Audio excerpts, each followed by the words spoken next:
societies, Amnesty International, you interact with cops Yes. on a very personal basis in the name of training for better service. Yes. And much as there's that issue of there's a human side, but there's also the command. And yes, orders from above, it is a real issue. They operate with those orders. And we know the current regime, where it's coming from, and it's not a far-fetched idea to hear that orders have come from above indeed, and there's pressure to be seen to act against protesters and ensure that there's no protest or activity in your area. How do you see this manifest for them, and what do you tell them? How do they deal with this? Well, in our interaction with police officers, especially commanders, I can tell you that whenever the police embrace community policing, which is a requirement under the National Police Service Act and the Constitution, right? When they do that, actually communities become safer. Interaction between police and communities becomes seamless. There's more sharing of information, and also it creates a sense of you own the area, and so you help each other keep the area safe. In terms of protests, the officers who usually embrace community policing actually talk to the protest organizers, and they end up doing exercising their freedom of expression, right to assembly, in a good manner. Nothing is destroyed. Last week we saw Siaya, where the protests were quite safe. They protested for an hour and went home. That is community policing. Kudos. But then there has been a trend of such commanders being transferred, and so it makes us wonder why this is the case. Because I thought that it's actually a good thing for people to peaceably and unarmed protest, express themselves. And when I think the architecture of the Constitution is that when people can vent their issues, it really is also a way of de-escalation, right? And it actually also allows the government to know that there's a problem here and it needs to be addressed. But what happens when people go underground now? You know, and so it's a matter of concern that it appears that the right can be suspended. And when you ask, you're told it's orders from above. What's their right when they feel their lives are endangered? I'm not holding brief for the police, but they are people who are from our communities, from our societies. They face the cost of living, which is what the protests are being, branded as fighting for. What's their rights in their defense? Police officers have all full rights. I think the only limitation is that they cannot participate in strikes, right? They have that is actually under the Constitution. You can also. But otherwise, they are people like us. And let's not forget that police officers are trained. They actually go to Kiganjo. They are trained. They are given weapons. The government has a constitutional mandate to protect the people, to protect property. And so the police are given powers of arrest, powers of using force and firearms responsibly. With great power comes great responsibility. And that is what we insist on, is that an officer is not just another civilian. An officer is a person who is trained.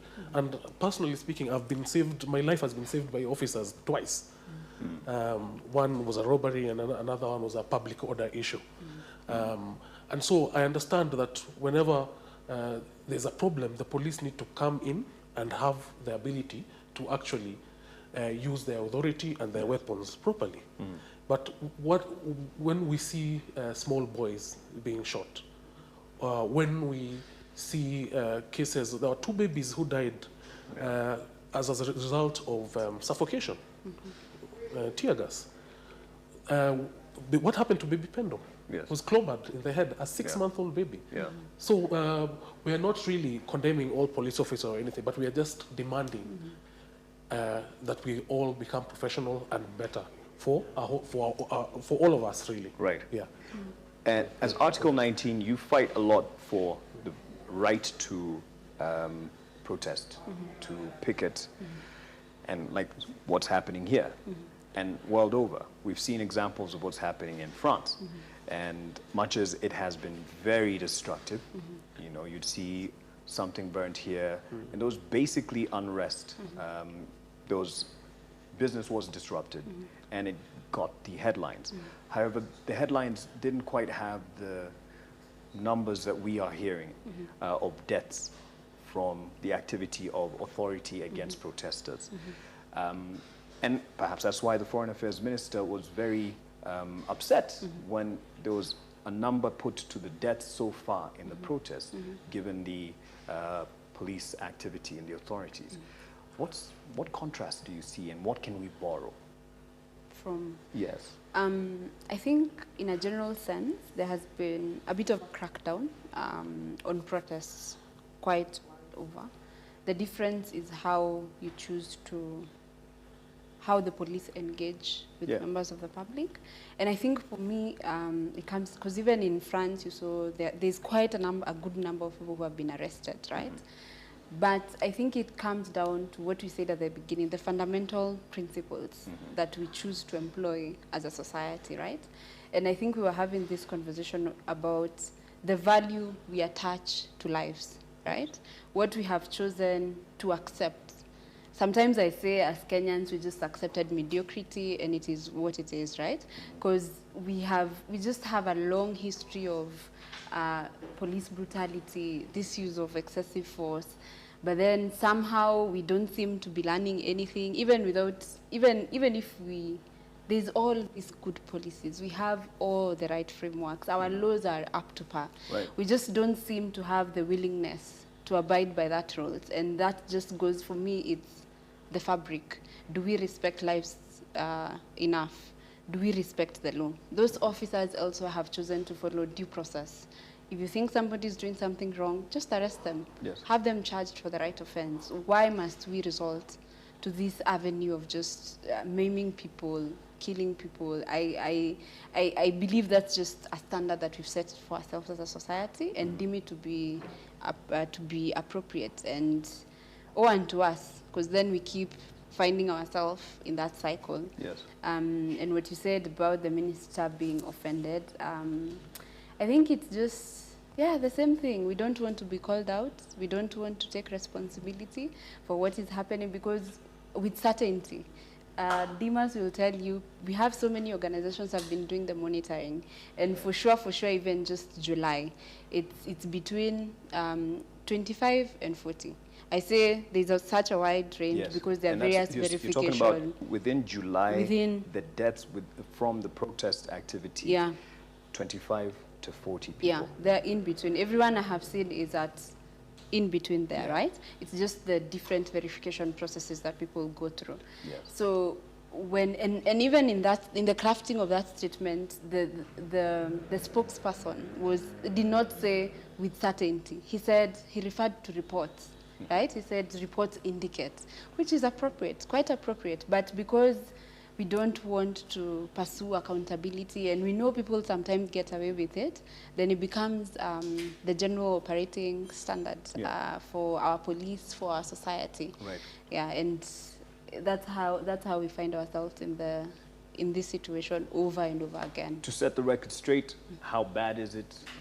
Because obviously, from a foreign affairs docket, you wouldn't want your country to look bad internationally. So you can see it from a communication standpoint why he reacted the way he did. That is a foreign affairs CS. But in terms of calling it as it is, how bad is the situation, and what patterns are Amnesty International picking from around the country? So first of all, in terms of numbers, we are at 30. 30 people. But this is since March. Since March. Yeah, March to date. We are seeing, we are concerned about certain crackdowns in areas like Nyalenda. We are getting very worrying reports. Yeah. We are also seeing leaders inciting violence with no consequence.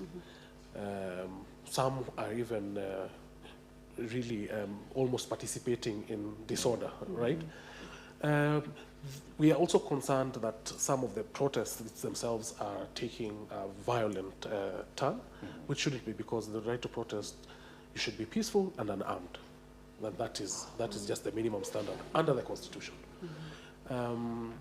Yes, and we really demand action by the police, by IPOA, and the DPP, because part of what is going on is that the lack of accountability generally is because there are no examples, right? We don't see officers, especially in the context of protests, who have been held accountable.